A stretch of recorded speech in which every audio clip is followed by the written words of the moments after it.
Okay, happy Monday. We are going to have our second lecture for matrix algebra today. But before I get into the lecture content, I want to say a couple of words regarding homework and lecture quiz. So if I add a slide before here, your homework 6. Homework 6 due Tuesday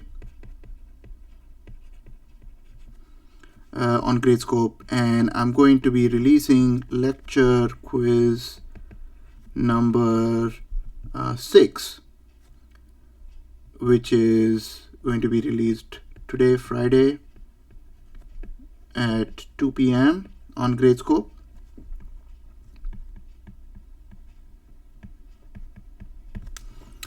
And you will have 2 full days.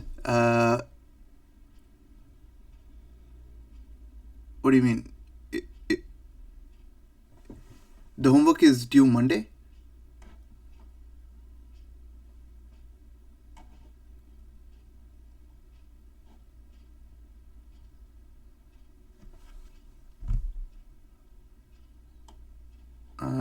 I thought it was supposed to be Tuesday. You guys have been having homeworks going from Tuesday to Tuesday, right? Like weekly?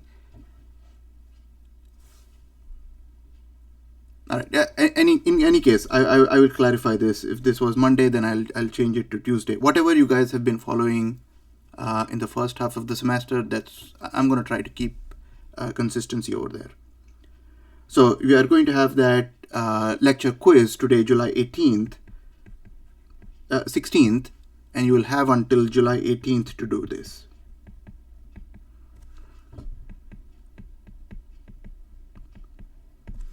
Similar, if it has been due on Tuesdays, then I'll keep it due on Tuesdays. By accident, if I set it to Monday, then I'll change it to Tuesday. Because we are having class on Tuesday, I want to make it due Tuesday. So I'll change that if it's not already Tuesday. All right, so let's talk about this lecture quiz. Lecture quiz today, 2 p.m. Until July 18th, 11:59 p.m. I have set up things very similar to how Professor Stevenson has been setting them up. You can take this multiple times, but once you start, you will have 30 minutes to do this. It is going to be essentially multiple choice questions, 5 of them, 2 points each. So hopefully you guys do well in that. So look for that to be released today at 2 p.m. All right, so that is it. Now I'm going to continue with our discussion on reduction of an original system of linear equations to a reduced system of linear equations. And I'm trying to put it into a particular form. And a particular form that I'm shooting for is either an echelon form, which will still leave me a little bit of work at the end to come up with the solution set. But if I go all the way down to reduced echelon form, then I will get to my solution for that particular system of equations very, very quickly. So I have over here 4 different matrices, and these are corresponding to some system of equations. So these are augmented matrices. They're all in reduced echelon form. We already know that.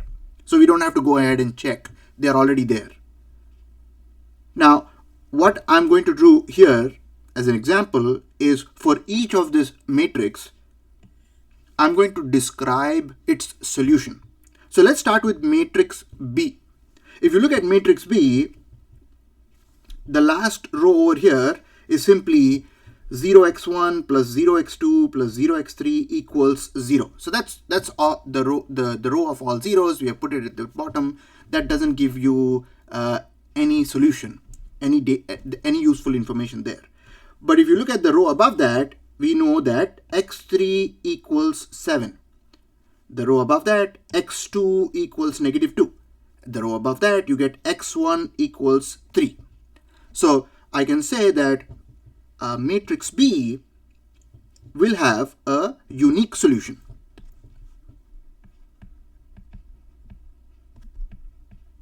And we know what that solution is going to be. It is going to be x1 is 3, x2 is -2, and x3 is 7, right? So that would be your unique solution over there. Next, if you look at matrix C, this is an interesting problem here. Matrix C has some problems. I want you guys to notice the last column here, last row here. You have 0x1 plus 0x2 plus 0x3 equals a 1, which is not feasible.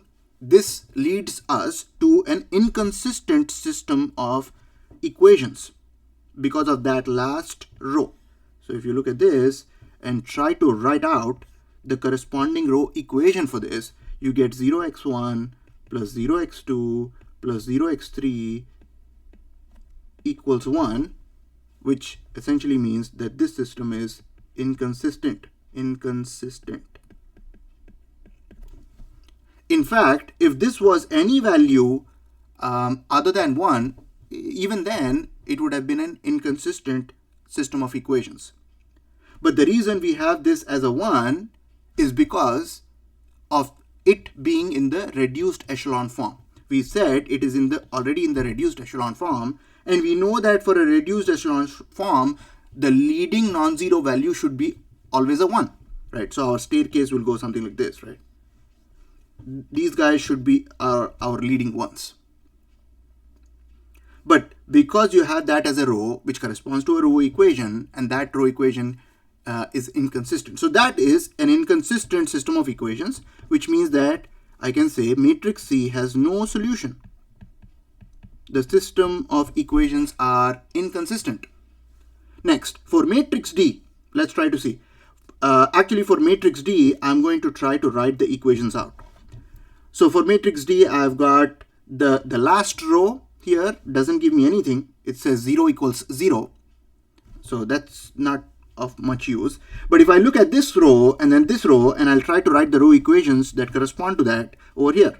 So I'll say for the second row, I've got x3 minus 5x4 equals 1. I've got one equation there. And for the first row, I've got x1 minus 3x2 plus 4x4 equals 2, right? Now what we can do is we can do a little bit of rearrangement over here. We can do something like, we can say x1. This implies what? This implies x3 equals 1 plus 5x4. And this implies that x1 equals 2 plus 3x2 plus, minus 4x4. So if I treat x2 and x4 as independent variables that are not constrained, right? x2 and x4 as independent variables that are not constrained and can take any value, then for each set of values for x2 and x4, I will get a set of values for the dependent variables in this case, or the constrained variables in this case, x1 and x3, right? So I could pick any value of x2 and x4, I'll get corresponding x1 and x3, which means what? Which means this system has infinitely many solutions.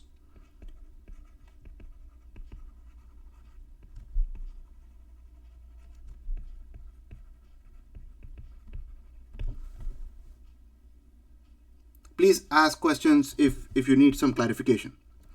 Now for matrix E, let's try to look at matrix E, which is all the way over here. The last row, 0 equals 0, not too useful. This row here will tell me what? This tells me x3 equals 0. And this guy over here tells me x1 plus 2x2 equals 5. How many solutions does this have? Well, x3 has to be 0. It is one value for x3, has to be 0. But for x1 and x2, it is a line in that two-dimensional plane of x1 and x2, which means that you can pick any value of x1, get the corresponding value of x2. With x3 being 0, that will lead us to this matrix E having, again, infinitely many solutions.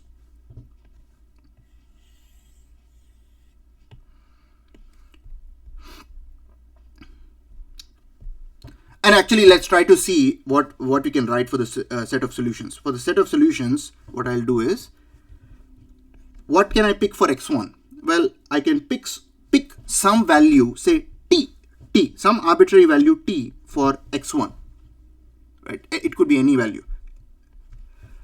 If I pick t for x1, for x2, I will get what?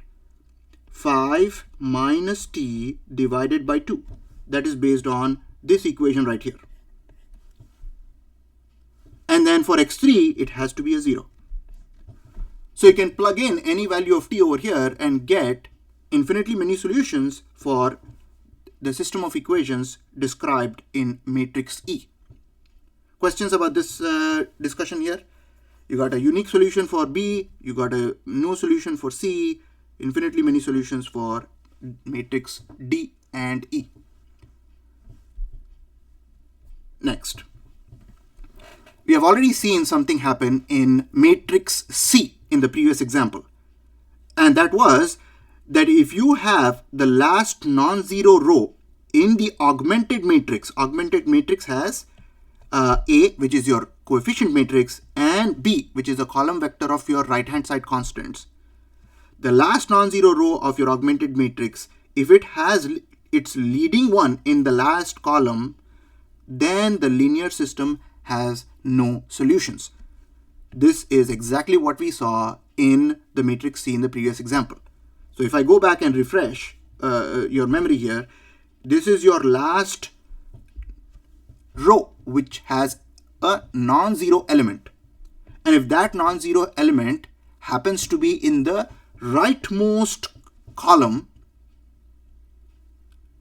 it has no solutions. That's a inconsistent system of equations.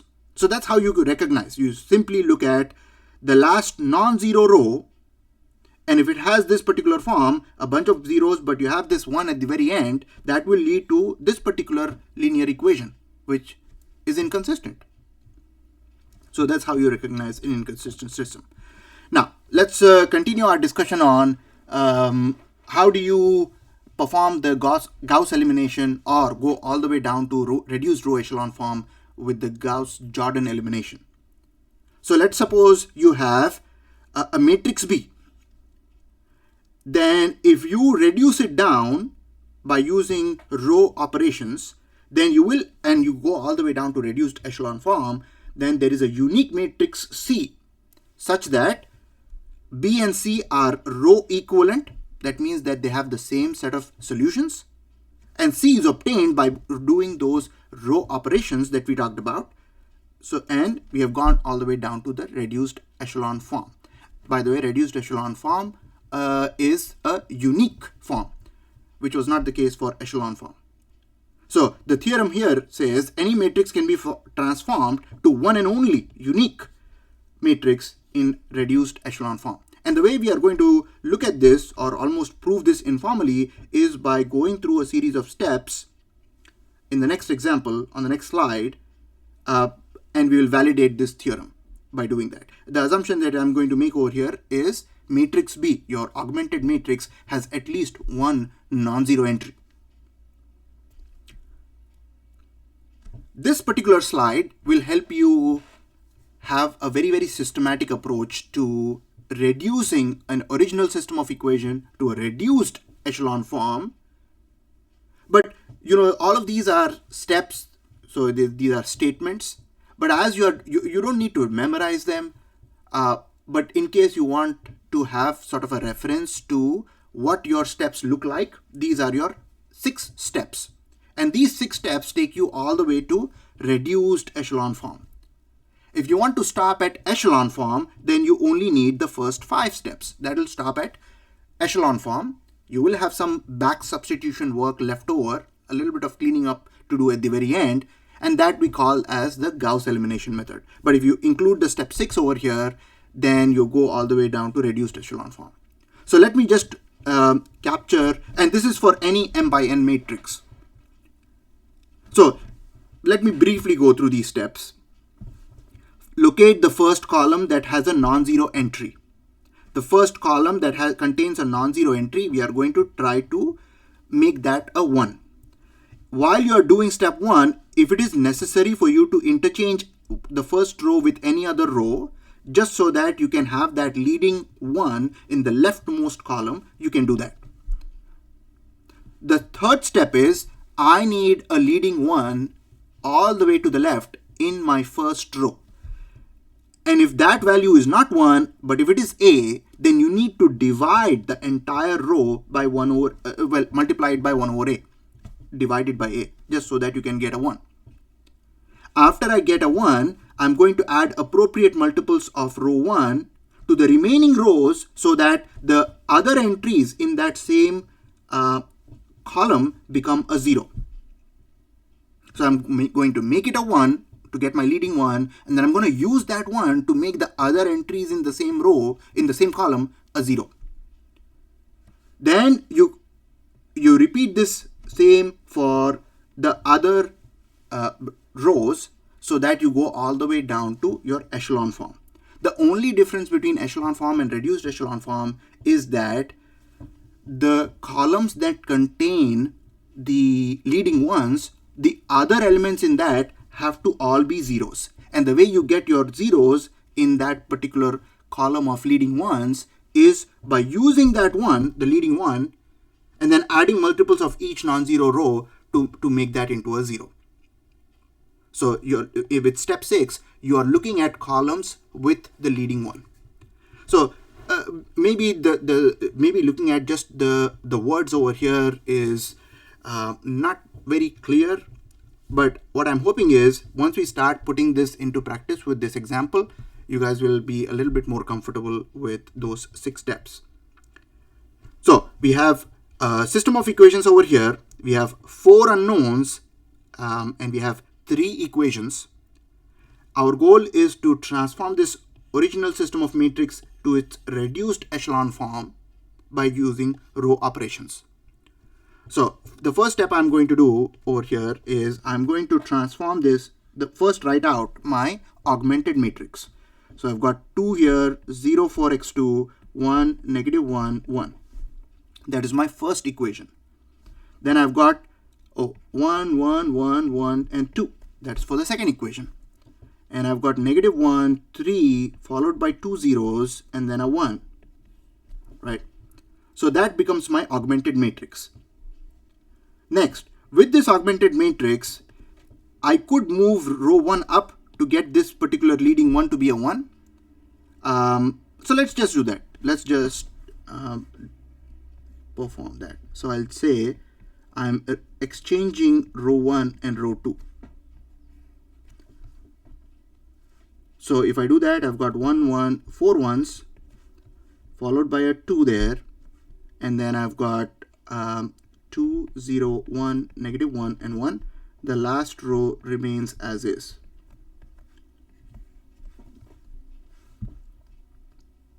Now from this, let us try to use, so I've got the leading 1 in my first row.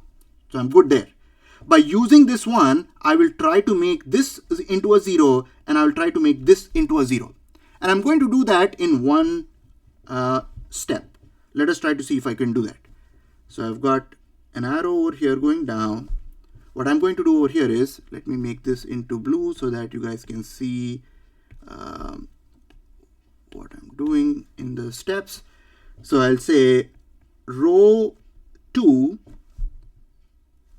and I'm going to, I need this to be a 0, right? So I need to multiply row 1 by 2 and row 2 minus 2 times row 1. That'll get me the 0 under the leading 1 in the first row. And then similarly, I will try to do another step here, which is row 3 equals row 3 plus row 1, right? That'll get me the third element. This guy, I can make it into a 0 in that case. So let's try to write the matrix now. The first row untouched. The second row, this became a 0. Then I have 0 minus 2 times 1. I have 1 minus 2 times 1. -1, -2, 1 minus 4. And then now I have also changed row 3. So for row 3, I've got just the addition of 3 and 1. So 0 here, 4 here, 1 here, 1 here, and 3 here.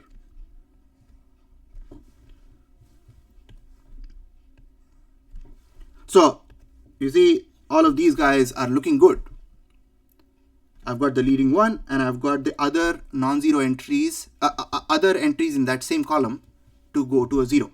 So that looks good. Now I'm going to do the same thing for the other columns. So let's see, I need a 1 over here, right? So if I need a 1 instead of that -2, what I can do is I can,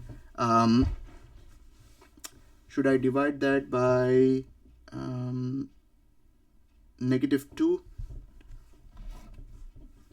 Let's see here. So I can say R2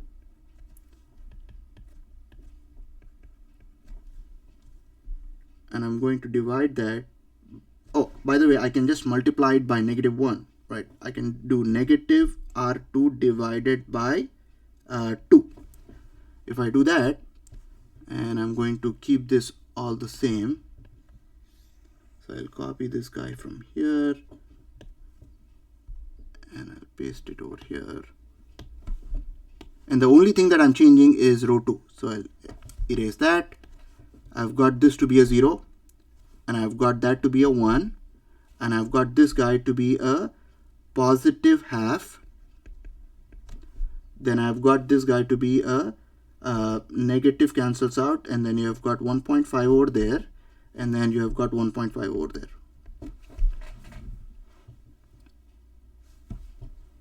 All right, so I've got my leading one in the second row ready. Using that, I will try to make this guy into a 0 and then this guy into a 0. Let's try to copy this and move to the other page so that I can continue working on this.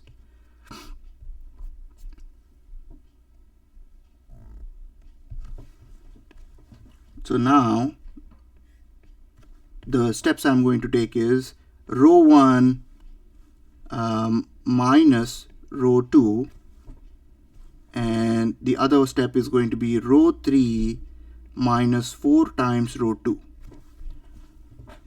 So now let's see, row 1 has changed. This remains as is. 1 minus 1, that's 0, 1 minus half, 1 minus 1.5, 2 minus 1.5. Next, I've got this guy to be, row 2 is not being changed, so that I can write down quickly here. Row 3 is being changed, so this remains at 0.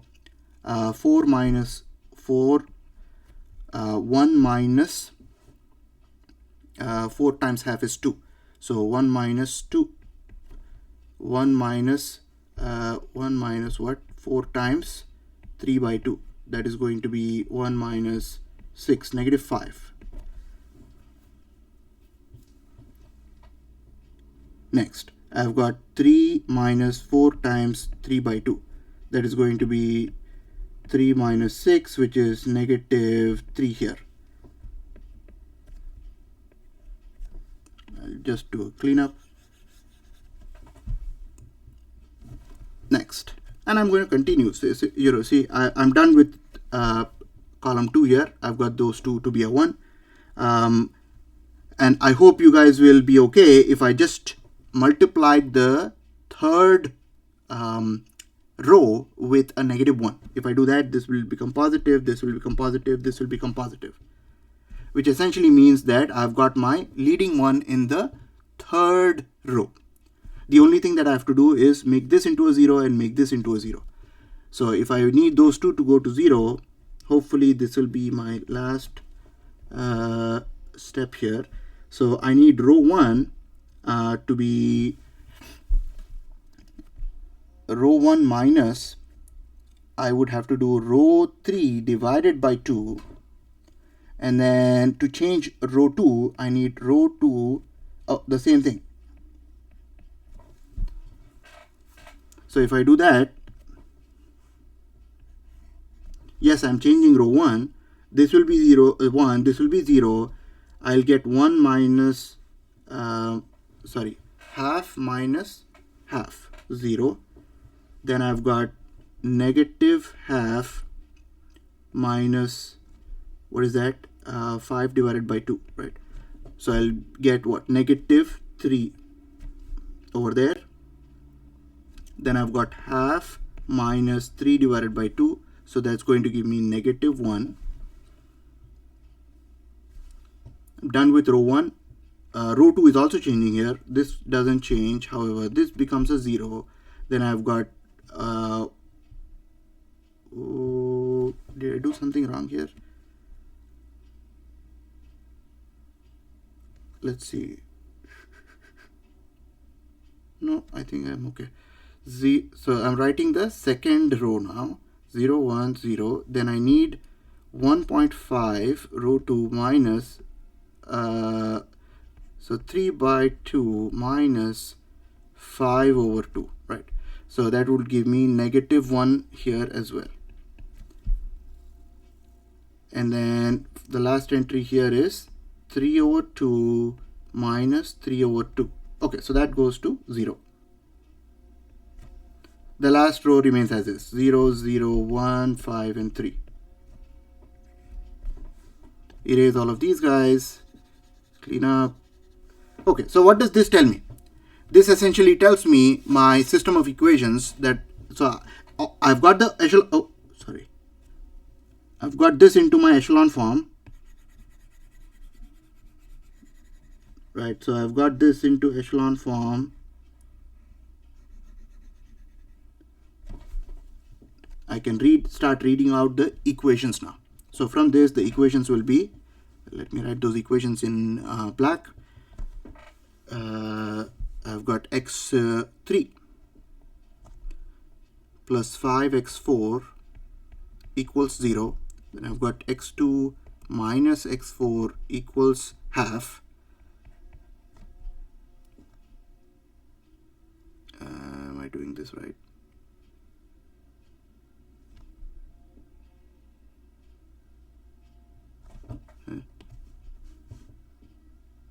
X3 plus 5x4 equals, oh, it's not 0. X3 5x4 equals 3. Then x2 minus x1 equals 0. Okay. And then you've got x1 minus 3x4 equals negative 1.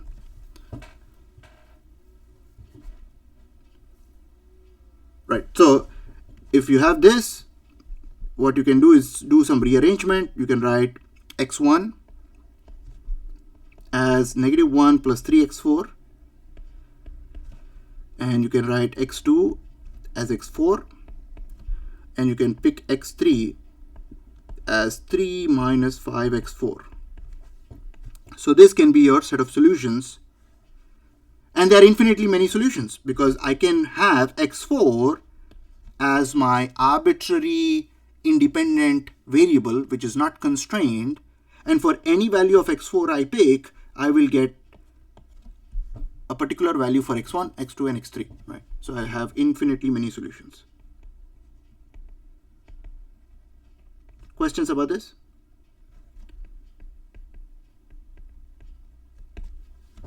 So my solution set would look like, if I picked t for x4, then I've got negative 1 plus 3t, t, 3 minus 5t, and x4 is what? X2, yeah, t, that's it. So that'll be my solution set. Questions? 1, 2, 3. All right. So that completes our previous lecture. I had that to finish up. Now let's talk about the next two topics, section 1.3 and 1.5 from the textbook. 1.3 deals with consistent system of equations, and then 1.5 will start us with matrix operations. Remember, we are still talking about the same problem here. Ax equals b, and we are going for x, which is a column vector of unknowns. A is our coefficient matrix, b is our column vector of constants on the right hand side.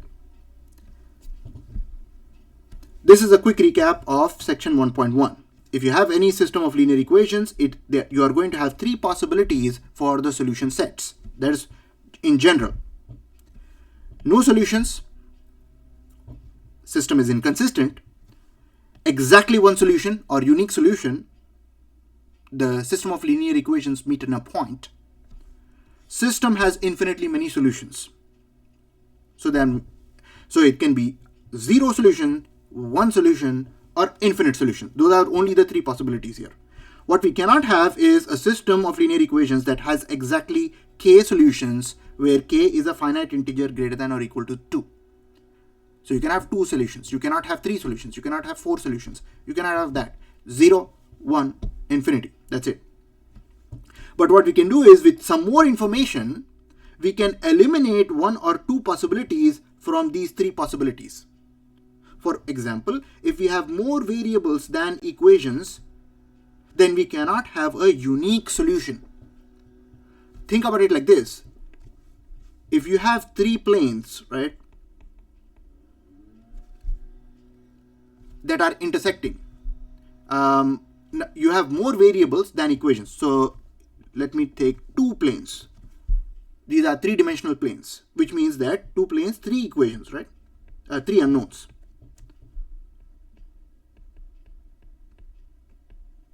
So two planes, which are going to give you two equations, and you have three unknowns.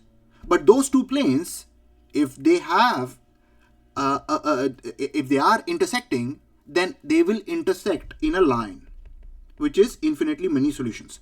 Or if the planes are parallel, then you have no solutions. You guys see that? So we have eliminated, in this case, with two planes, which corresponds to two equations, three unknowns, so more unknowns than equations, you can eliminate the possibility of system having exactly one solution, because you would need three planes to intersect into a point. You only have two. So the best you can do is get a line. Or if the planes are parallel, no solution at all. So with more information, you can eliminate possibilities. But these three are the possibilities in general. Now let's take a look at homogeneous systems. Homogeneous system of linear equations. In this case, what we have is the right-hand side vector of constants, b, is going to be set to 0. So our system of equations is right here. This is the general case. a11 x1 plus a12 x2 and so on up to a1n x1 xn. You see, 0 here, 0 here, 0 here. So all the right-hand side constants have become zeros. This is ... And I'm going to highlight this. You see, this corresponds to all of this. All the b sub i's, b1, b2, b3, and so on up to bm, all those constants on the right-hand side are 0. That corresponds to a homogeneous system of equations. Everything else is as is. You still have your x1, x2, x3, and so on up to xn as your unknown variables. And a sub ij are your known coefficients that become a part of our coefficient matrix. So if you start building this augmented matrix for this homogeneous system of equations, what you will have is all the a's, the coefficient matrix, but the last column will be zeros.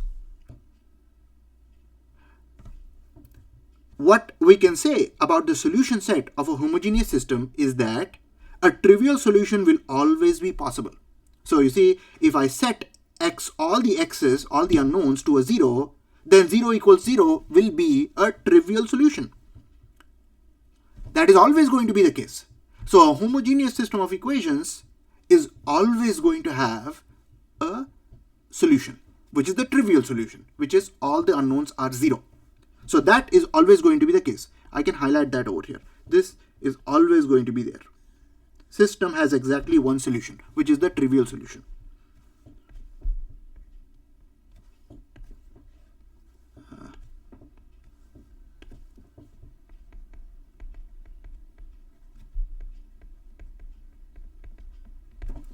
all unknowns are 0. But you may have non-trivial solutions as well. But what you will have is many solutions. You will not have one, but you will have infinitely many solutions. So for a homogeneous set of equations, you will either have the trivial solution, exactly one solution, or you will have infinitely many solutions. So in this case, what we have eliminated is the case where there is no solution at all, because you know that it is going to have at least one in any way. So that's a homogeneous system of equations. Let's take a look at the case where a homogeneous system of linear equations has more variables than equations. So you see over here, we have a homogeneous system of linear equations here. We have 4 unknowns, but only 3 equations. So we have more unknowns than equations, or more variables than equations. Let's see what is the solutions. No, we are recording. It's just recording in a different software.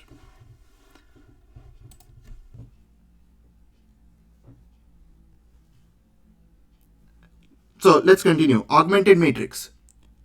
For this particular system of equations, you can write the coefficient matrix over here, and then your last column is going to be zeros because these are zeros, right? So the last column goes there, and then all these coefficients, 0, 0, -2, 1, you've got that. 3, -3, 9, 12, you've got that. 3, -3, 7, 12, you've got that.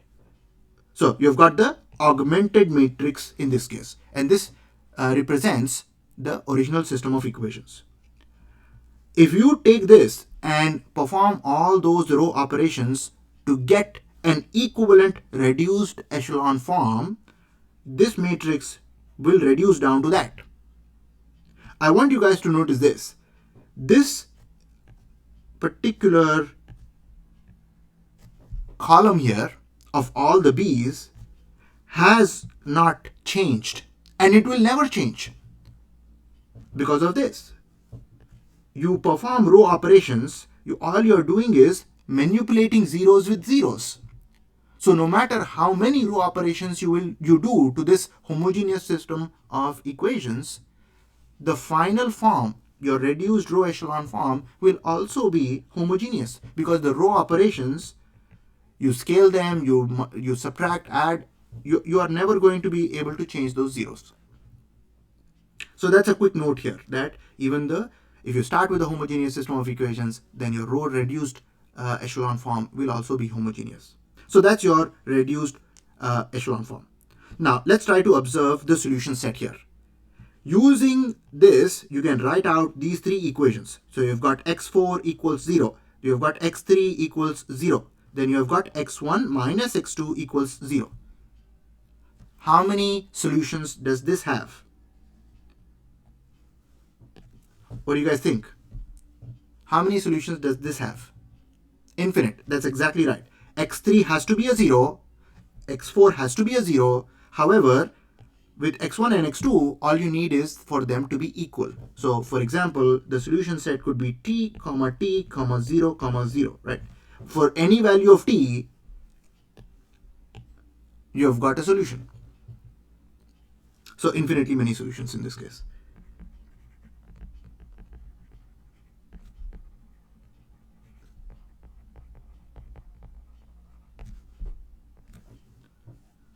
So this goes back to the same point that we made earlier.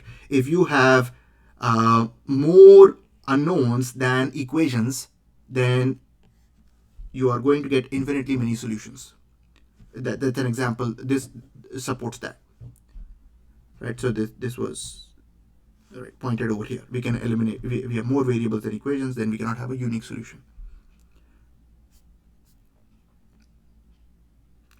All right. Next, I'm going to try to do some manipulations to my leading and remaining variables, just so that I can write solutions in general form. So I'll start off with this reduced echelon form of an augmented matrix. You get the augmented matrix from a linear system of equations. From that augmented matrix, you perform all your row operations to get it into the reduced echelon form. And this is that. And it so happens that this guy is a homogeneous system of equations. Notice the last column. This is a homogeneous system. Now, if you start with this particular homogeneous system, let us try to see what are the leading variables and what are the remaining variables. So we can observe those by writing out the equations for this reduced system, and then we will try to split them into leading and remaining variables. So for the first row, I can write this equation. I can say x1 plus 2x2 plus 4x4, 1, 2, 3, 4, plus x5 equals 0. Right? That's my first row. My second row is 0 there, 0 there. Then I have got x3, and I've got x4, 3x4, and I've got x5 equals 0. My leading ones in the row reduced echelon form are here and here. Those are my leading ones. And those leading ones are corresponding to getting x1 over here and x3 over here. So x1 and x3 over here are actually my leading variables.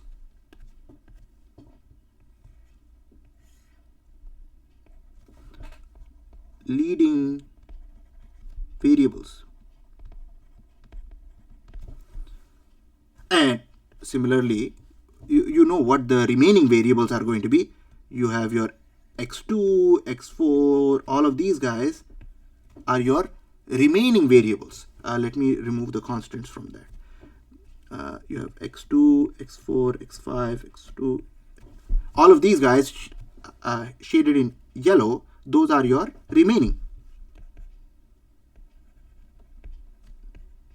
Yellow highlight remaining variables.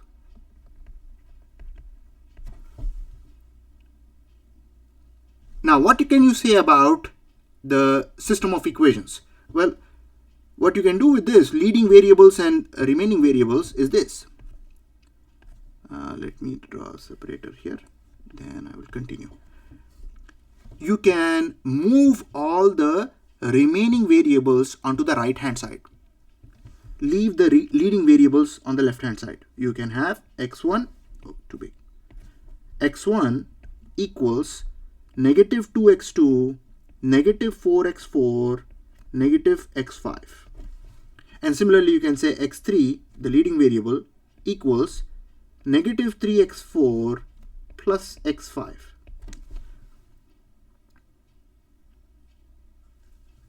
You have simply moved the remaining variables onto the right hand side here. So essentially what we have tried to do here is use the remaining variables as independent and not constrained, so that for any set of values you pick for x2, x4, x5, you will get values for x1 and x3 for the leading variables. This system of equations are going to have how many solutions? Well, infinitely many solutions, right? Infinitely many solutions. You always have the trivial case, right? Trivial solution is always trivial solution is there. Zeros, all of them are zeros, right? Like that's your trivial solution. All the way unknowns are zeros. But you have infinitely many solutions because you can pick a value for x2, x4, and x5. And for those three values of x2, x4, and x5, you will get values for x1 and x3. Those are being treated right now as dependent variables that are constrained on x2, x4, and x5. So you see what we did here. The trick is to move the leading variables onto the left hand side and move the remaining variables to the right hand side. And there is a summation of all the remaining variables here. Now, using this particular example, what we can develop is a general form. So you see, we are doing the same thing over here. All of these guys, our x, those are our leading variables. So in a homogeneous system of equations, how do we know this is homogeneous? Because the right hand side is over here 0, right? This is homogeneous. And we know that because these guys are zeros. So we are considering a case, if this is general, where the row reduced echelon form has R leading variables. We had 2 of them in our previous example. That in general, we are saying that it has R leading variables. Those particular variables are called x sub k1, x sub k2, x sub kr. Those are our leading variables. Let me just R leading variables, just highlight them here. They are obtained from the leading ones in the row reduced echelon form of an augmented matrix. Then in total, if you had n variables, we had 5 here, right? So 2 leading, that means what?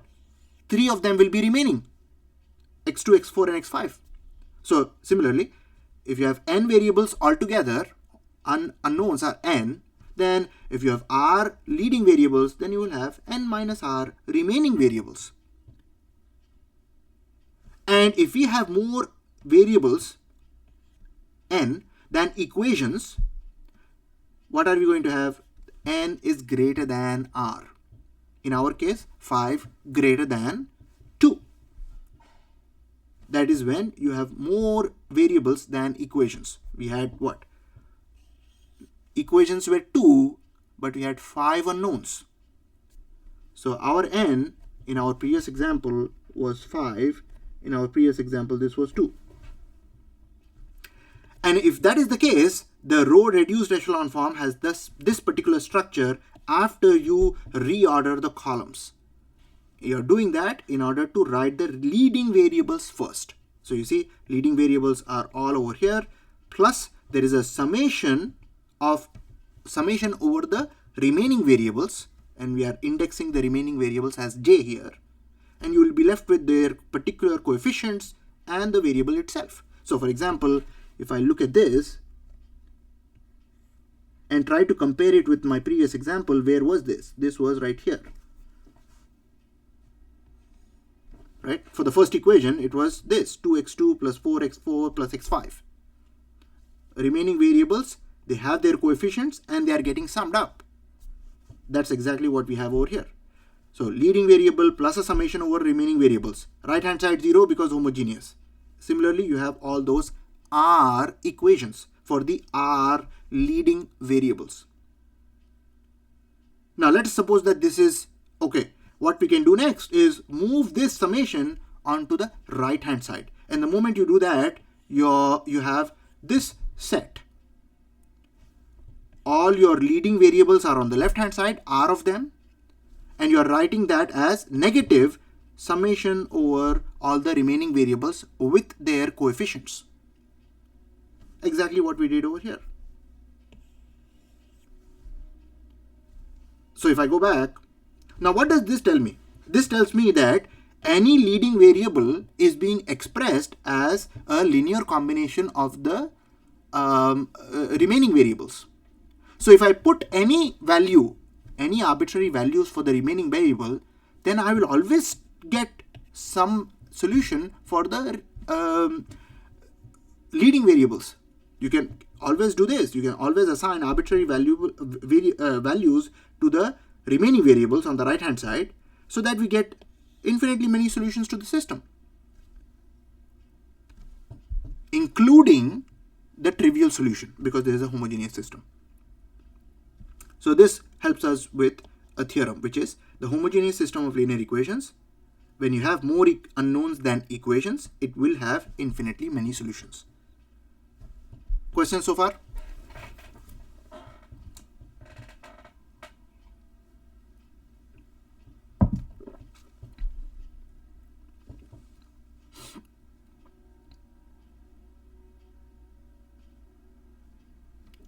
All right.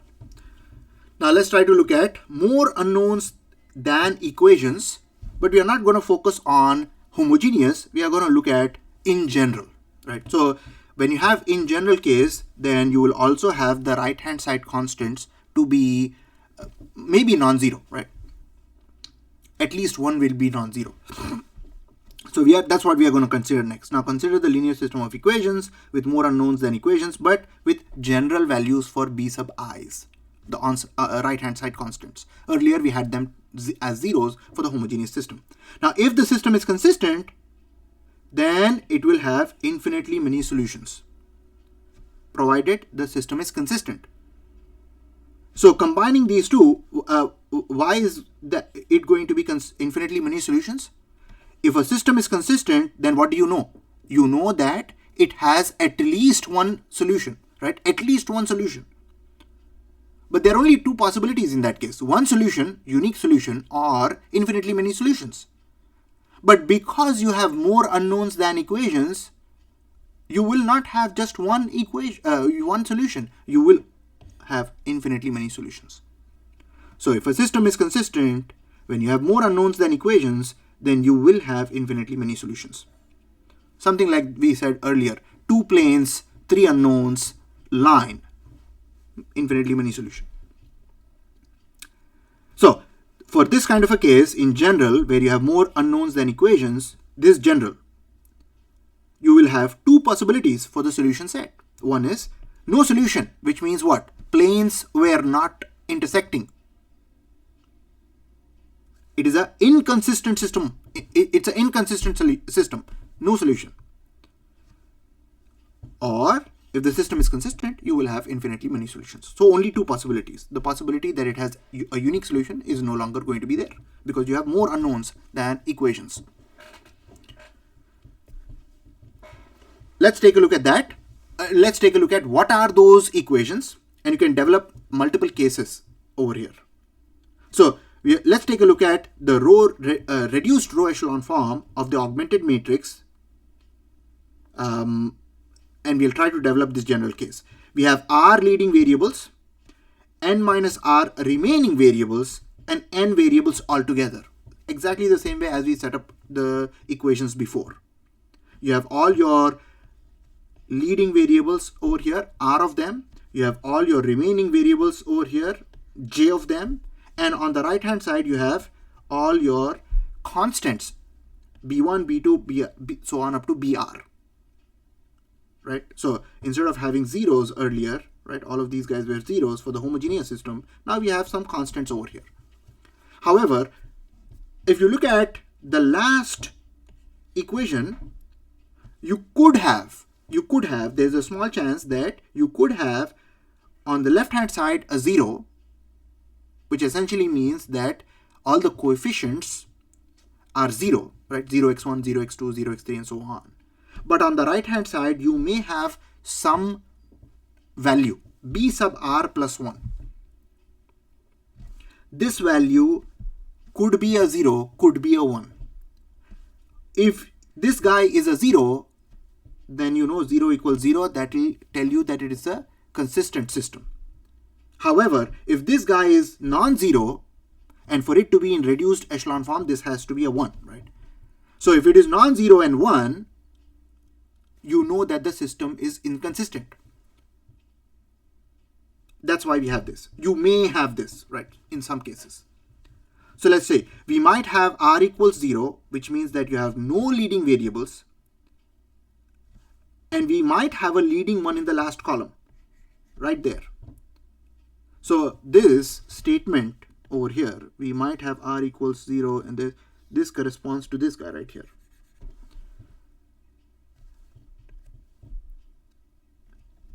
Now, if this guy is a 1, you have inconsistent. If this guy is a 0, then you have a consistent system of equations.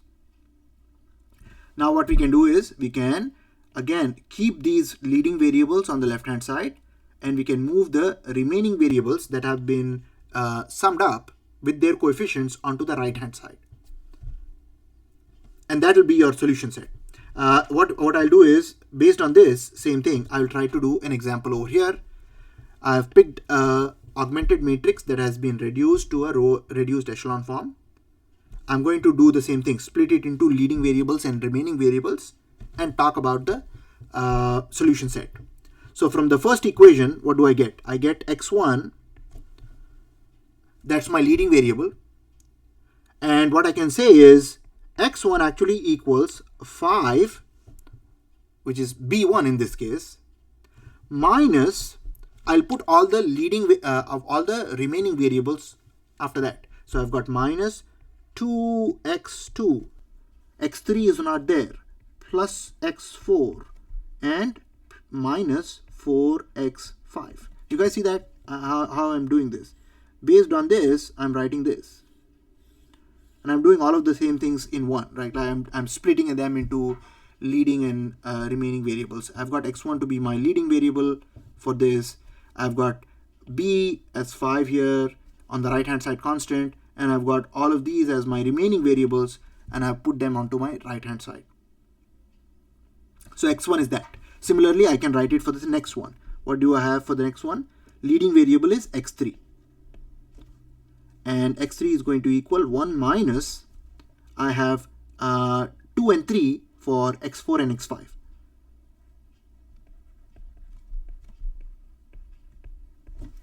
Do I see that?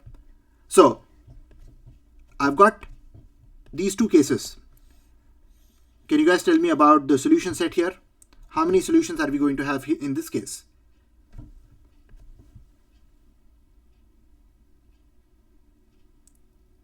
Actually, Dan's last answer applies even here, right? Infinitely many solutions. I can pick any value for x4 and x5 and x2, and I will get a solution for x1 and x3.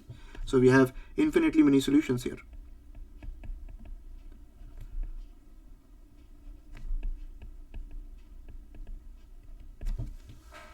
So when you have more unknowns, less equations, then you are going to have infinitely many solutions. If the system is consistent, this system is consistent. It would have been non-consistent if all of these guys were 0 and you get a 1 there, then it would have been inconsistent. Questions so far?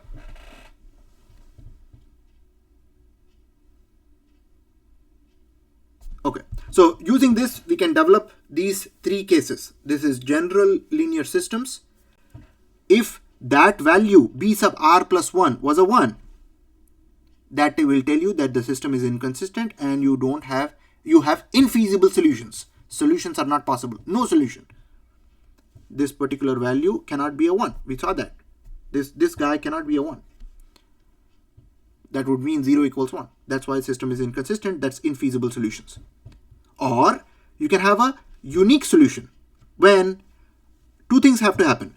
The last, the 0 row that you have all the way at the bottom, the constant b sub r plus 1, that has to be a 0 to satisfy 0 equals 0. And the number of variables and the number of unknowns should be equal. Every variable is a leading variable in that case. So for that particular case, you will have a unique solution, which essentially means that if you have a system which is consistent and you have 3 equations, 3 unknowns, 4 equations, 4 unknowns, then all of those 4 variables or unknowns will be leading variables and you will have a unique solution. And we have an example on the next slide. Let's take a look right here. So what we are going to do is we are going to start off with our augmented matrix in this case. 1, 1, 5, negative 1, 1, 1, 1, 3, 11. Put down the augmented matrix. How many unknowns do you have? 2 of them. How many equations do you have? Right now, it looks like you have 3 equations. But let us see what happens when you go all the way down to reduced echelon form. Let's try to see. The first thing that I'm going to do over here is I've already got my leading one for the first case. I will try to make this guy into a 0 and this guy into a 0 in one step. So the way I do that is, let's see, R2, in blue I can say, R2 plus R1 and R3 minus R1, right? So if I do those 2 row operations, I will get my first, I'm not changing row 1. Row 2 I am changing, I'm summing it up. So I've got 0, 2 and 6. And row 3 I'm subtracting, 1 minus 1, 3 minus 1, 11 minus 5.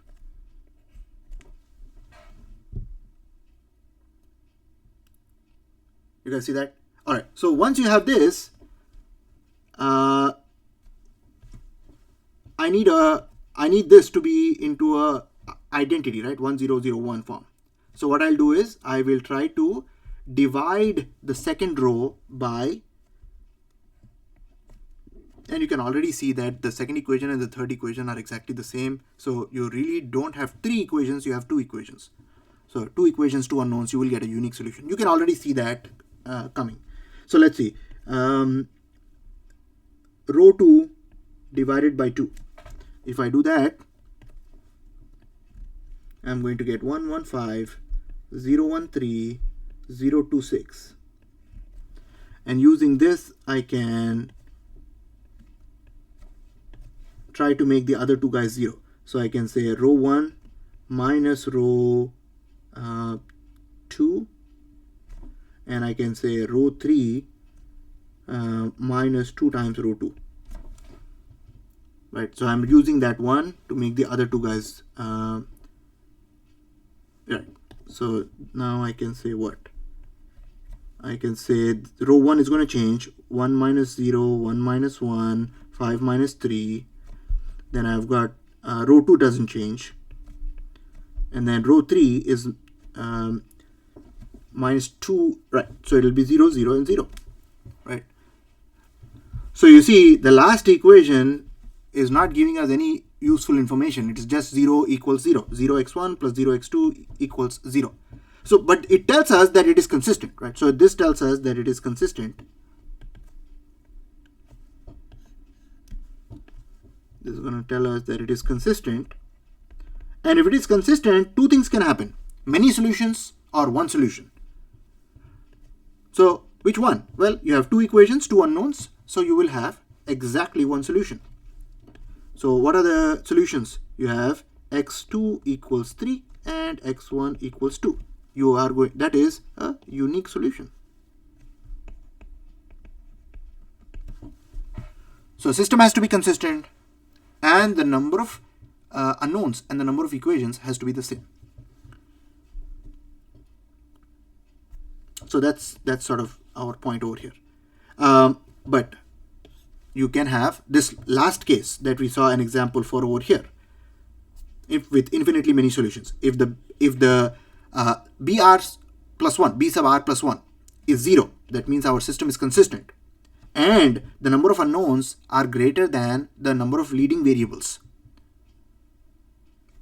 then you will have infinitely many solutions. So for the non-leading variables, right, the remaining variables, you can pick any arbitrary values. The same thing that we did here. I arbitrarily pick x2, x4, and x5. For any choice of x2, x4, and x5 arbitrarily, you will have an answer, a solution for the leading variables, x1 and x3.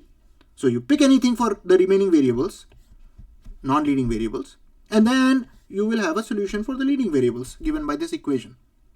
It will be b minus the summation over the remaining variables with the coefficients. Where did we see this before? Right here. x3 leading variable, constant minus the summation over the remaining variables with the coefficients.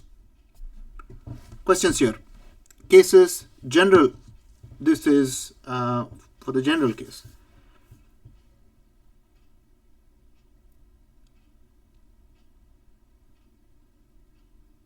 All right, let me move forward. We have done this example. Let's do a few more examples here. This is an interesting problem in that we are given a system of 3 equations and we are asked to find the value of A. A is a parameter in our system for which the system is going to be consistent. So let's try to see. I will try to write my augmented matrix first. So I'll stay 1, 1, 5, negative 1, 1, and A, and 1, 3, and 11. And I'm going to do my row operations now. I will do row 2 plus row 1 and and row 3 minus row 1 to get my first column in check. I've got 1, row 1 doesn't change, row 2 changes, and row 3 will also change. From here, I can do row 2 divided by 2 to get my second leading one in the second row. Row 1 doesn't change. This guy is going to become 0, 2, and then a plus 5 divided by 2. And then last one doesn't change. From here, I can divide it by, oh, hold on. I didn't divide it yet. 0, 1, a plus 5. Okay, so using this particular one, I can try to make these two guys go to 0. And I'll try to do that in the same step here. That is going to be R1 minus R2, and then R3 minus 2 times R2. So that will give me 1, 0, and then I'll have 5 minus a divided by 2. For the second one, I'll have 0, 1, a plus 5 divided by 2. And for the last one, I'll have 0, 0, 1 minus a. I've got the row reduced echelon form. Now I'm going to look at the last column here, last row here. The last row says 0x1 plus 0x2 equals 1 minus a. Well, for it to be consistent, when is it consistent? Consistent. Inconsistent. When is it consistent?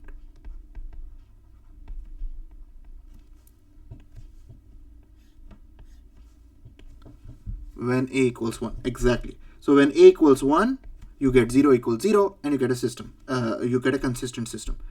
A equals, well, a doesn't equal 1, then you have inconsistent system. All right. So I'll ask you guys next question, related question to this. If the system is consistent, so do we assume it is consistent? Well, that's my next question, Andre. If the system is consistent, we don't assume. You just answer this question. For what values of a is the system consistent? When a is 1, it is consistent. That's the question. That was the question.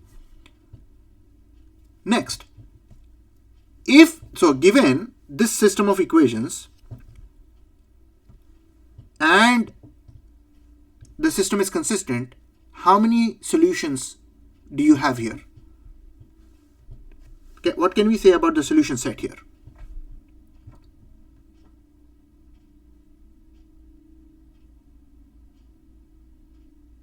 Unique.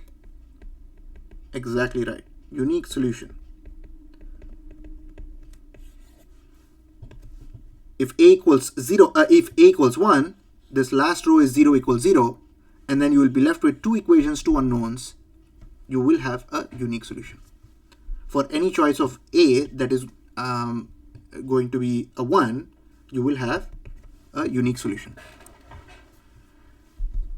All right, let's see. That is only when this is the case, right?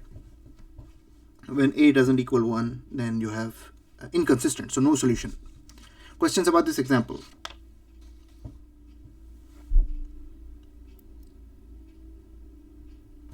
All right. Next, same question. What values of a is the system consistent? But I have placed a on the left hand side now. Earlier it was here, now I've placed it over here. Let us see how this will work out. So I'm going to follow the same sort of steps. Augmented matrix, simplify, get reduced row echelon form. Then I've got a here, 3 here, 11 there. From here, this guy is already 1 in my first row, so that's good. Now I just need to make the other two values in the first column go to a 0.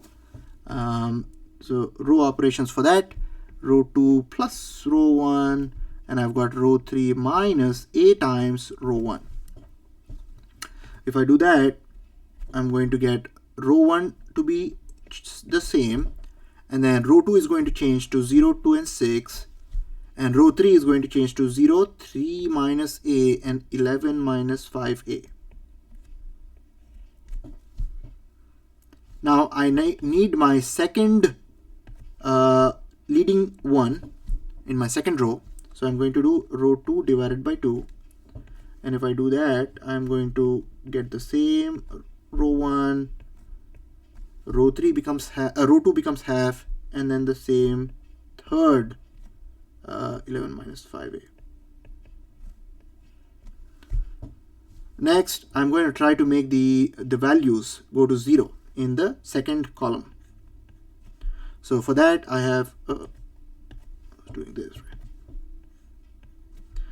right. Row 1 minus row 2, and I'm going to do row 3, let's see, minus 3 minus A times row 2.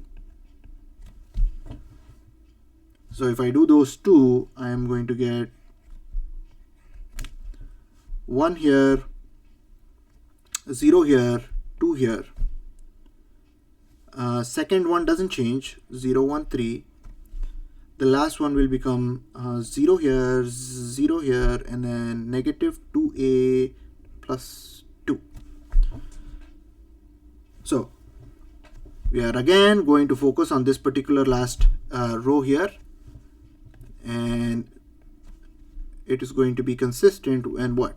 Consistent when negative 2A plus 2 equals 0, that implies A equals 1. Inconsistent,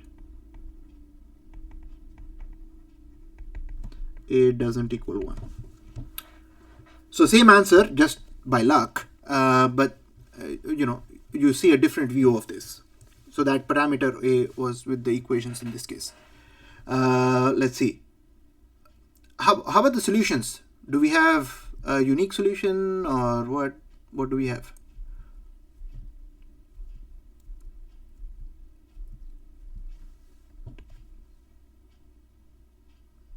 What can we say about the solution set?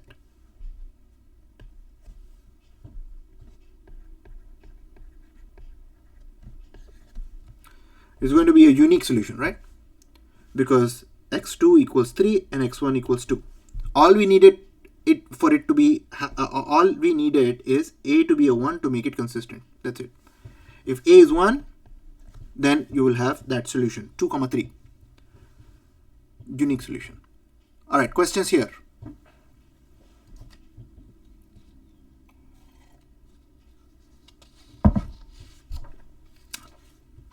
Okay.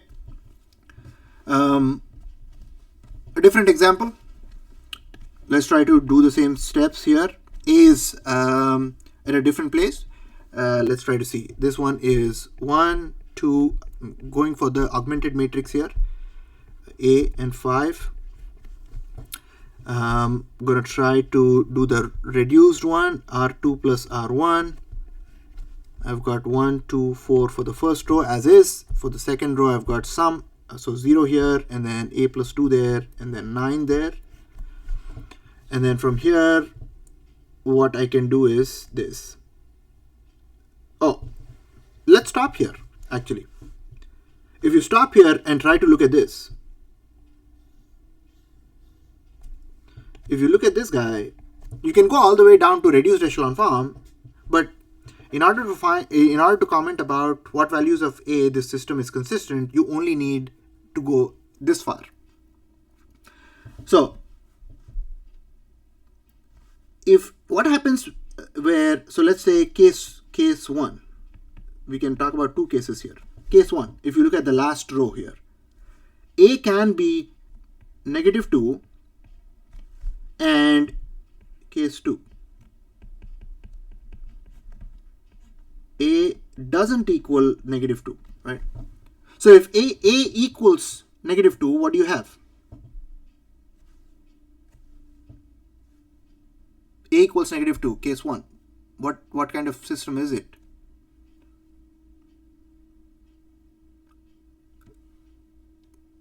an inconsistent one. Yes. Inconsistent. So no solution. So when a equals -2, you've got inconsistent. When a equals doesn't equal -2, what do you have? You will have a consistent system.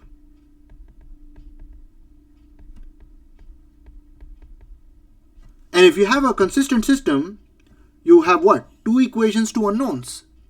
So you will have a unique solution.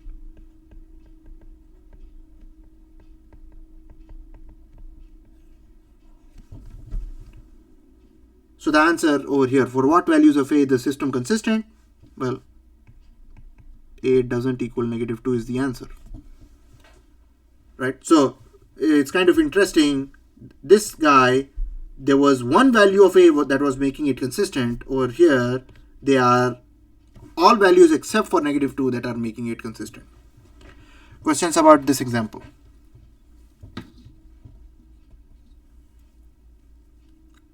Going once, twice. Let's roll.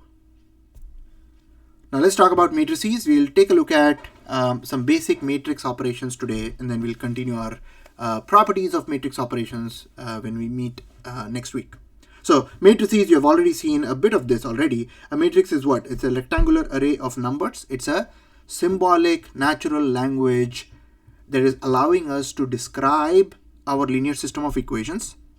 And later on, we'll also see that we can use this not just to describe it, we'll also use it to solve it. So the numbers in the arrays are essentially entries in the matrix. So here you have 2 matrices.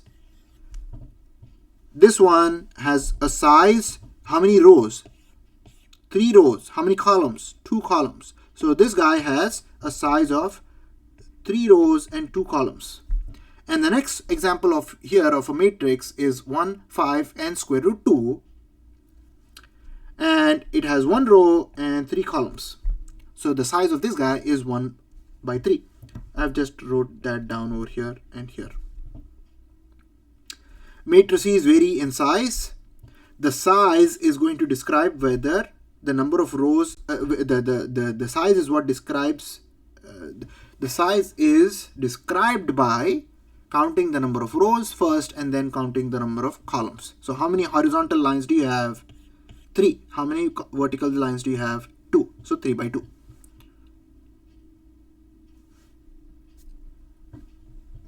What are square matrices?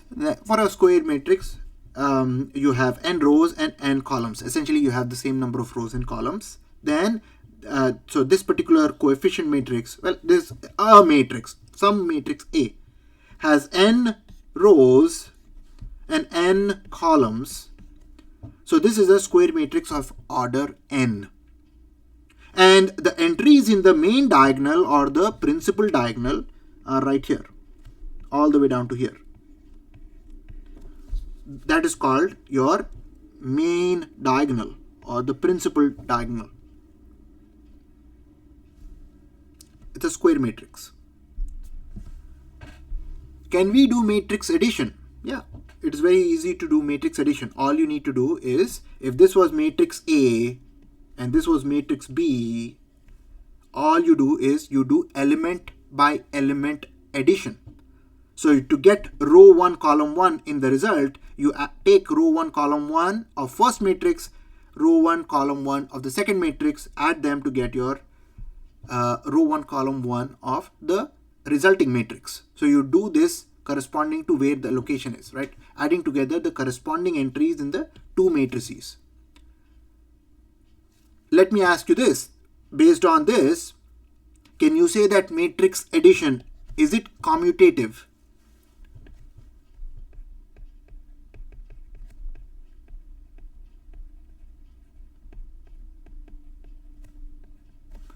A plus B, does it equal B plus A?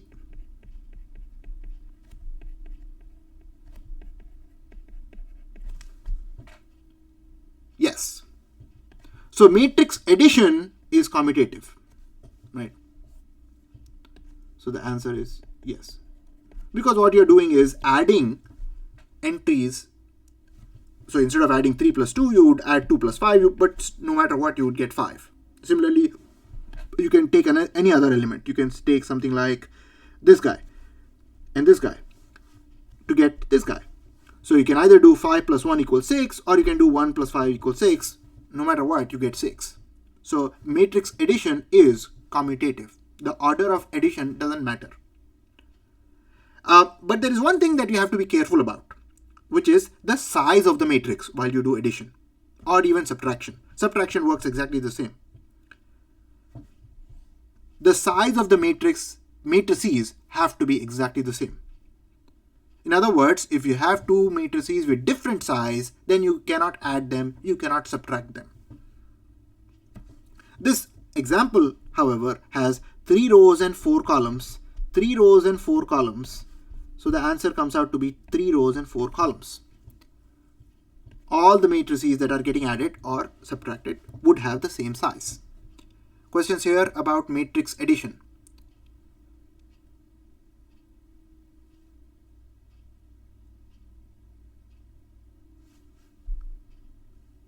Next, what happens when you multiply a matrix by a scalar? So for example, if you take a matrix over here and you multiply by a scalar, what happens to the result? Well, the result would be take that scalar and multiply each element in the matrix. So 3 times 3, 9, 3 times 1, 3, 3 times 4, 12. So the answer, the product, in this case, we are taking the scalar C, multiplying it with the matrix A, you get that is C times A. The matrix of the result is obtained by multiplying each entry of A by that scalar C. So for example, if I take a look at this 21, how did you get 21? Well, you took 7 and you took 3 and you got that, right? So second row, third column entry in the answer is obtained by taking second row, third column entry in the matrix and multiplying it by the scalar 3 in this case. And this is, when you do scalar multiplication, you don't change the size of the matrix. So this was 3 by 4, you multiplied it by 3, you ended up with again a 3 by 4 matrix, 3 rows, 4 columns. So that's how you do scalar multiplication of a matrix. Next,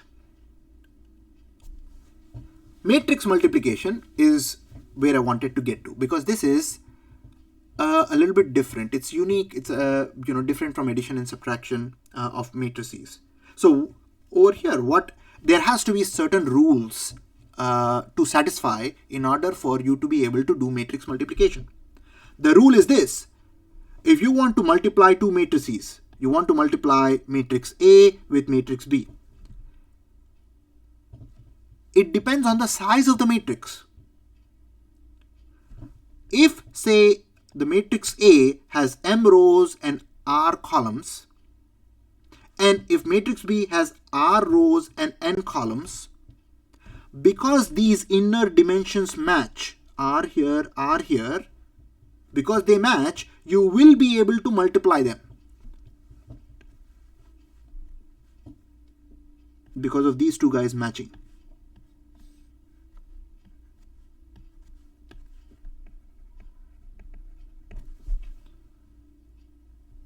You will be able to multiply them because of that. When you do what? A times B. Matrix A multiplied by matrix B. AB. If you do that, then it is possible. The matrix multiplication is possible only when the number of columns in the first matrix match the number of rows in the second matrix. I'll quickly ask you, based on that, this question. Is matrix multiplication commutative? Is matrix multiplication commutative?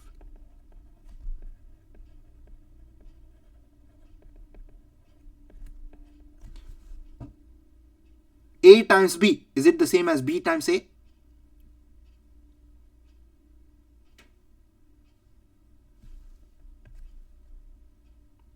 Come on, no.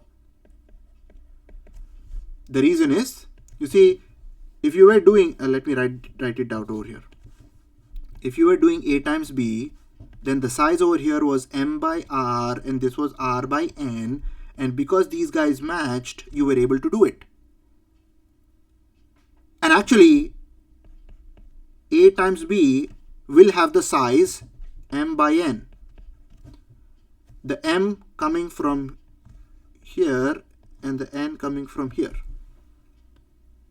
These guys have to match, and the result will have M rows and N columns. This is for A times B, right?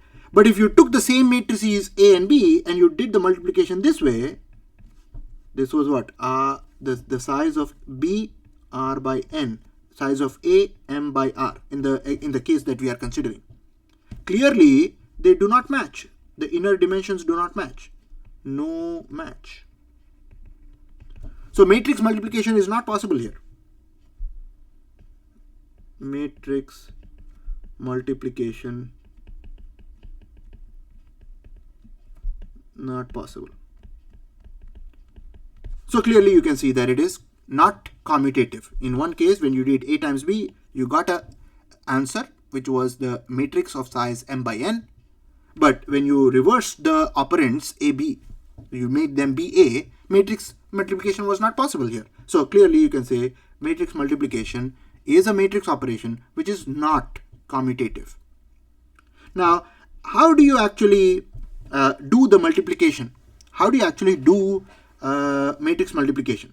It is a simple scalar product, or the dot product of rows of the first matrix with the columns of the second matrix. So let's see. What is the size? Oh, so now this is going to be for you guys to chime in your answers. What is the size of the first matrix in this example?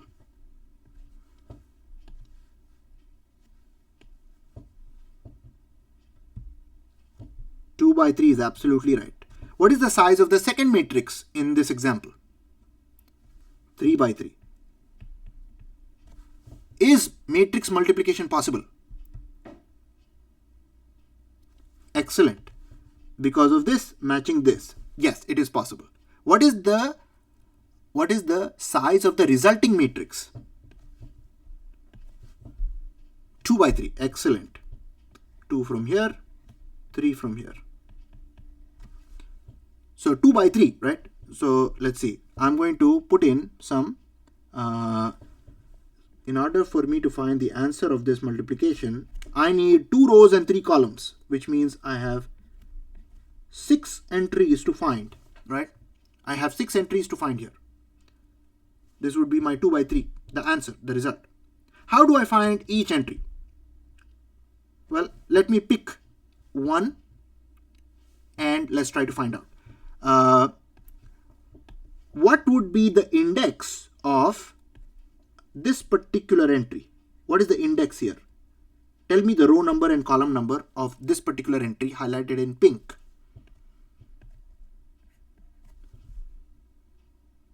Which row, which column? Can I say first row, second column? Right?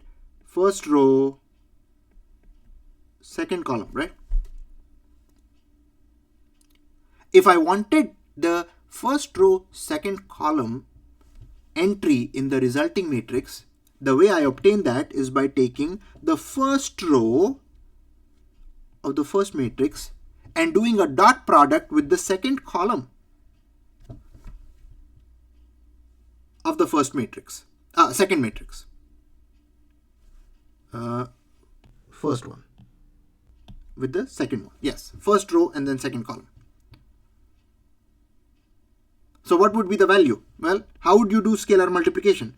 You would do something like 3 times 1 plus 1 times 0 plus 4 times 0, right?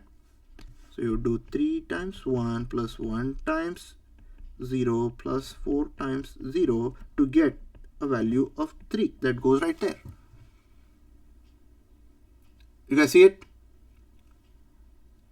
So to get the 1 by 2 element, first row, second column element in the result, I took the first row from the first matrix, second column from the second matrix, and I did a scalar product or a dot product between them to get my value there. And similarly, I can find out the other 5 values. So for example, if I wanted this guy, the first row, first column, then I would take the first row and then first column, I would do a scalar product, get that value there, right? So let's see, if I wanted that, what would it be for this guy? Well, I would do 3 times 3 plus 1 times -2 plus 4 times 0. That would give me 9 minus 2, a 7. And then similarly, you can fill out all the other answers.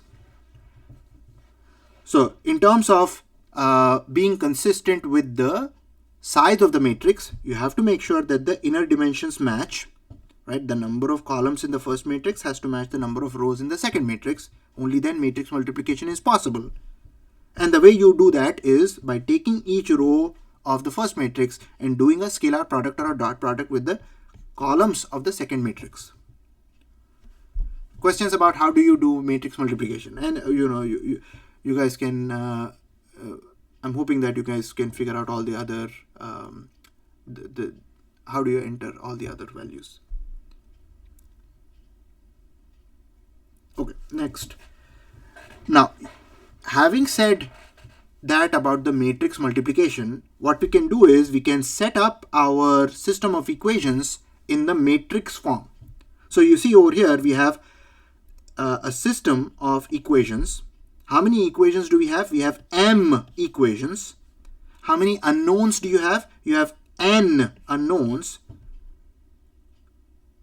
And this is a general system of equation. So what we can do is we can set up this system as a matrix multiplication problem.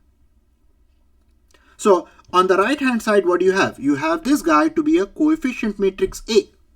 How do you know the coefficients? Well, those are simply the coefficients. A11 right here, A12 right here, A13 and so on, AM1 right here, right? So those are your coefficients from the coefficients of the linear equations. That's A. If you multiply this guy with x, right, this is x. X is what? It is a column vector of unknowns. What do you get? AX equals B. B is right here. So you see, I hope that now the choice of this makes sense. AX equals B. Why is that? We are writing that because of this. We are setting up our system of equations as a matrix multiplication problem. Let's go down all the way to here. Right, AX equals B. And this is possible. Why? Let's try to find out the size of each matrix. What is the size of A, the coefficient matrix?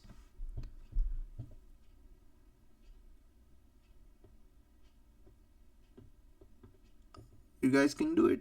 What is the size of A?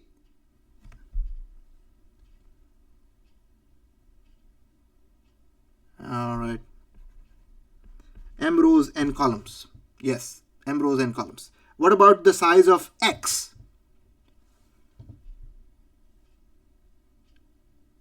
How many rows? How many columns? N by 1, right? So you have n rows and 1 column. And is the multiplication possible? Well, yeah. See, n, inner dimensions match. So matrix multiplication is possible. What would be the size of the result?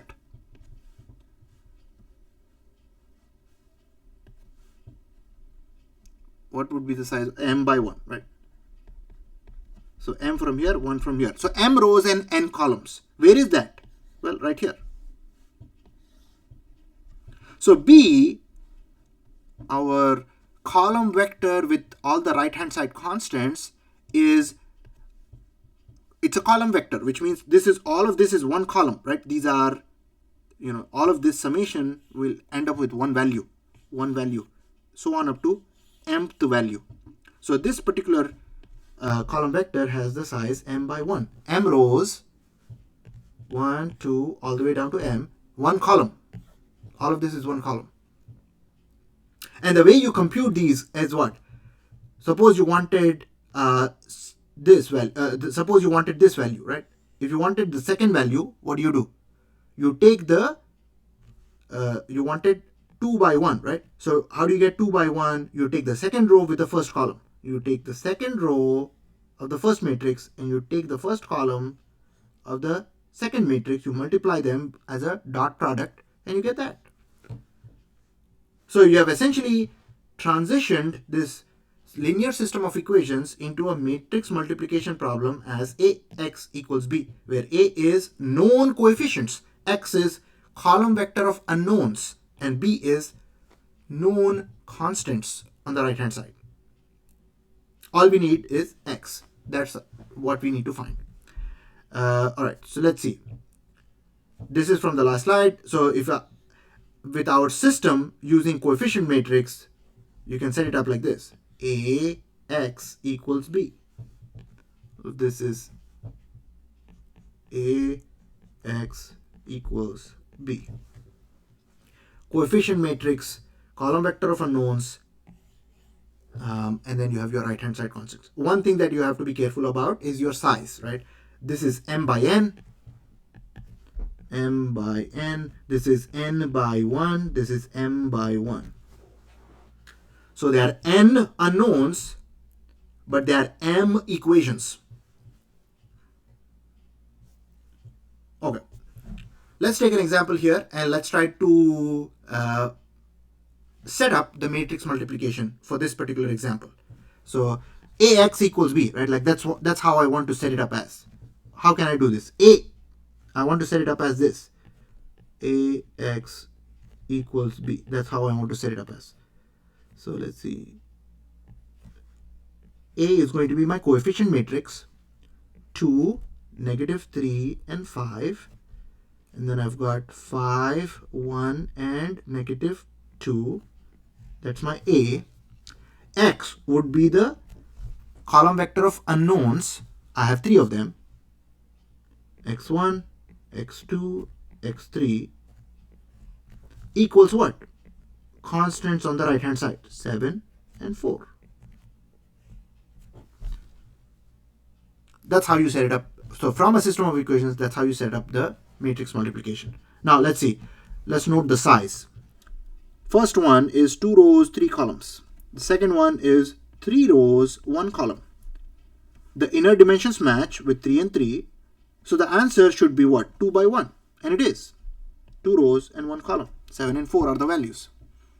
So in this case, you have got 2 equations, 3 unknowns.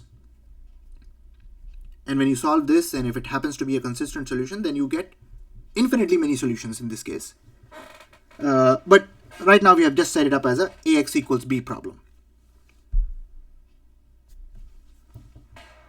Now let's try to see if we can write Ax, right? Ax equals b. Let's try to see if we can write Ax as a sum of columns of A. We know that A is our coefficient matrix with the size m by n, right? All of this is my coefficient matrix. There are m rows and there are n columns, so the size is m by n. I can write this as each column, right? So A1 over here is representing the first column of A. A2 over here is representing the second column of A.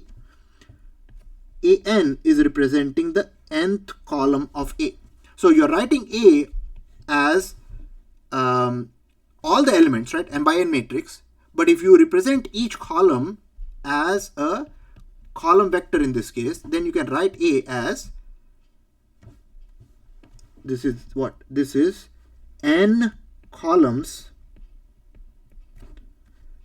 Each column has m rows, right? So there are n of these columns, each column A1, A2 and so on up to AN represents m rows. Now when you take this down to your matrix product AX, what is AX? Coefficient matrix multiplied by the column vector of unknowns. We know that we can represent A as this guy, bunch of columns, right? A1, A2, A3 and so on, representing each column in A. So when you multiply it now, you can do what? Instead of writing AX as this times this, because we have tweaked A to be this, you are multiplying this guy with this guy. So that would be what? Something like, if you treat this as one row and n columns, and this guy is what? This guy is n rows and one column, you can multiply them because the inner dimensions match, n and n. The result will be what? 1 by 1, only one element, one value. But what is that value? That is a1x1 plus a2x2 plus and so on up to xn an. So essentially what you can do is you can represent AX as unknowns x1, x2, xn being multiplied by columns of A. You can write that. So you have essentially written AX as sum of columns of A. Let's try to take a look at this with this particular example. This was A, right? This is our coefficient matrix here. This is our vector of unknowns, and you can clearly match their sizes 2 by 3, 3 by 1, inner dimensions match. The result should be 2 by 1, which is over here, right? First element, how can you compute that? Scalar product of first row, first column. Then second element, how can you compute that? Second row, first column. You got that. Now once you have this, you can represent this guy as something like this. You see, you have taken x1, you multiply this with the first column of A, which is what? 2 and 3. 2 and 3. Plus x2, second column of A. Plus x3, third column of A. So you have represented as x1 A1, x2 A2, x3 A3, where these guys are this. These are representing columns of the coefficient matrix. There, there, and there. 2, 3, 5, -1, 4, and 2. And this matches up, right? Like this is like the scalar multiplication. What does this give you? This gives you, if you had to simplify this, what do you get? You get maybe different. So you get this, right? You get 2x1, 3x1 plus what? Second one, 5x2 and -x2 plus what? 4x3, 2x3.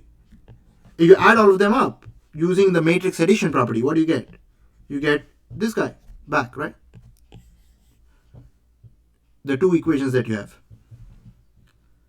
So this is to say your AX, the matrix multiplication, can also be broken down as a sum of columns of A, where each capital A is corresponding to each column of coefficient matrix A. All right, so questions. That is all I have for you guys. I'll take a minute for questions. I hope this lecture was useful and it was clear. I will see you guys on Tuesday of next week. Have a good break. Have a good weekend. I'll stop recording now.